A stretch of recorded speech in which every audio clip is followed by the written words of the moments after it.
Welcome back. It is Hispanic Heritage Month, and to celebrate the month, the U.S. Mint is putting a new quarter into circulation. Taking the spotlight of this new coin is the Queen of Salsa, Celia Cruz. To tell us more about the coin and the Queen, we are joined by historian Raffi Andonian. Raffi, good morning. Good morning. And you know, Celia Cruz is alive today. She will be turning 99 this wow. month. Younger than Jimmy Carter, so she could still be alive, but she's not. What a great birthday present.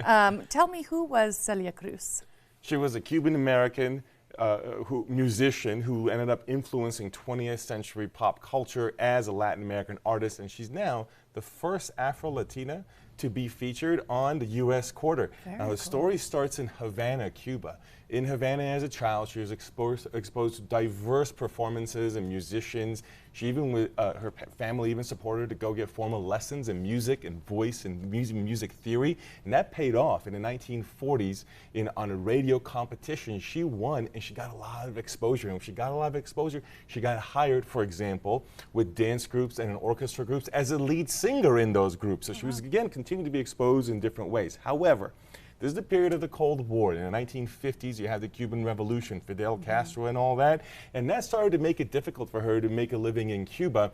So by 1960, when she went to Mexico with her band, she finally got sick of it, and they just didn't go back to Cuba. And part of the reason for that was because, for example, the nightclubs that she was playing at in Cuba were seen as capitalist decadent, so they were shut down. Or the art that was coming out was supposed to support the state, which was not exactly her flavor.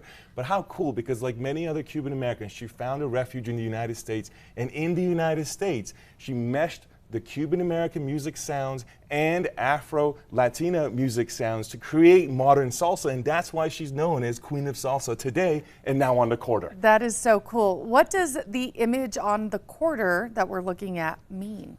Azúcar is what the word is next to the image of her, very dynamic, big smile, and she's, of course, having a ball, she's a performer. And azúcar, of course, means sugar. How fitting, because Cuba was a big sugar colony in its European origins, and sugar is a big thing in Cuba. But what's really cool about that is the fact that that inscription, to me, means something much more, because of the fact that it means so much for someone to be featured on money. Think about it. For thousands of years, nations and other entities have been putting out currencies, and on currency, which we literally value, they put their most valuable people. Look on our quarter, for example. You have George Washington, who's on the head side, American hero, right? And now she's on the same platform as George Washington, immortalized on currency, which has been true for thousands of years, the way we use money, and in particular the United States, on the same platform as George Washington, as one of the women that's featured in the American Women Quarters program, which is a multi-year program, but hers is the most recent one, the 14th one out of 20,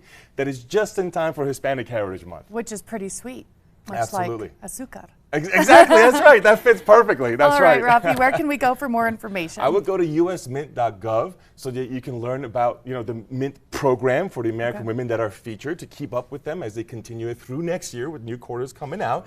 And I would go to womenshistory.org, which is a National Women's History Museum, where there's a wonderful in-depth write-up about her story, because she's featured in the National Women's History Museum, as she should be, and of course multiple halls of fame and all kinds of other places, including my hometown. She's in LA, she's in the Hollywood Walk of Fame, but of course that makes you recognize her name, and you see her name with Grammys and Walks of Fame and Halls of Fame. But the place I would go is the National Women's History Museum to learn more in depth about her. Awesome, Raffi, always so much fun having you on. Thank you. Thank you.